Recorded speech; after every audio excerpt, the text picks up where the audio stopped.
नमस्कार. श्री शिवमहापुराण शतरुद्र संहिता अध्याय क्रमांक 25 पिपलाद आणि पद्मा. श्री गणेशाय नमः. नंदीश्वर सनत कुमारांना म्हणाला, मुनीश्वर, एके दिवशी पिपलाद मुनी पुष्पभद्रा नदीवर स्नानासाठी गेले होते. तेथे त्यांना अनुपम सुंदर युवती दिसली. ती अनरण्य राजाची शिवजींच्या अंशापासून उत्पन्न झालेली कन्या होती. तिचे नाव पद्मा. तिचे अद्वितीय लावण्य पाहून पिपलादांच्या मनात तिच्या प्राप्तीची इच्छा उत्पन्न झाली. त्यांनी तिच्या सेवकांकडे चौकशी केली. त्यानंतर ते अनरण्य राजाला भेटावयास गेले. लोकतत्वांमध्ये प्रवीण असलेल्या आणि सर्वत्र संचार करणाऱ्या त्या महामुनींना अकस्मात आलेले पाहून राजा मनोमन थोडा भयभीत झाला. तरीही त्याने पुढे जाऊन त्यांचे स्वागत केले. त्यांना नमस्कार करून मधुपर्क दिला. त्यांची भावभक्तीने पूजा केली. त्याच्या आदरातिथ्याचा स्वीकार करून पिंपलादांनी त्याच्या कन्येला मागणी घातली. ते ऐकून राजाला धक्काच बसला. एवढ्या वयोवृद्ध तपोवृद्ध मुनीला आपली तरुण सुस्वरूप कन्या द्यायची तरी कशी, असा त्याला प्रश्न पडला. तो काहीच बोलेना. तेव्हा मुनींना राग आला. ते म्हणाले, राजा, माझ्या प्रस्तावावर एवढा विचार कसला करतोस?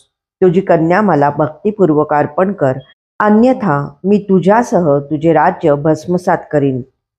पिंपलादाचे अमोघ वचन ऐकून राजासह त्याच्या स्त्रिया आणि दरबारी मान्यवर अक्षरशः व्याकुळ झाले.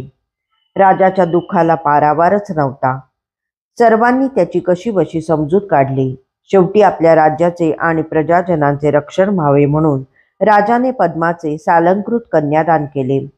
विवाह यथाशास्त्रप्रार संपन्न झाला. राजकन्येला घेऊन पिंपलाद प्रसन्नतेने आपल्या आश्रमात गेले. तीही पतिव्रता धर्माला अनुसरून काया वाचा मने त्यांची सेवा करू लागली. काही कालावधीनंतर पिंपलाद तरुण होऊन पद्मासमवेत सुखाने संसार करू लागले. त्यांना 10 पुत्र झाले. ते सर्व श्रेष्ठ महात्मा आणि तपस्वी होते. पिपलाद मुनी अतिशय दयाळू होते. त्यांनी अनेक अद्भुत लीला केल्या.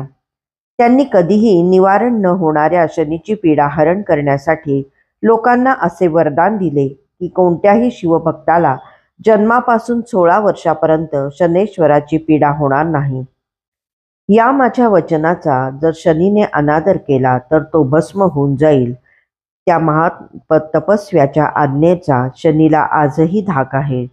तो शिवभक्तांना जन्मल्यापासून 16 वर्षापर्यंत पीडा देत नाही.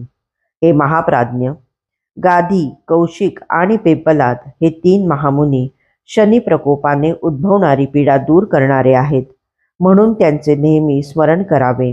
दधीची परमज्ञानी साधूजनांना प्रिय आणि महान शिवभक्त होते. भगवान शंकरांनी पिपलाद रूपाने त्यांचा पुत्र म्हणून जन्म घेतला, म्हणून ते खरोखरच धन्य होत.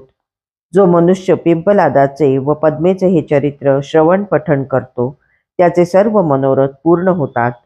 त्याचे आख्यान पुण्यवृद्धी करणारे, स्वर्गप्रद शनिपीडेचे निवारण करणारे, अनिष्ट ग्रहांपासून उद्भवणाऱ्या दोषांचे निवारण करणारे आणि शिवभक्ती वाढवणारे आहे. त्याचे नित्य वाचन केल्याने पाठकाला अपेक्षित फलप्राप्ती होते.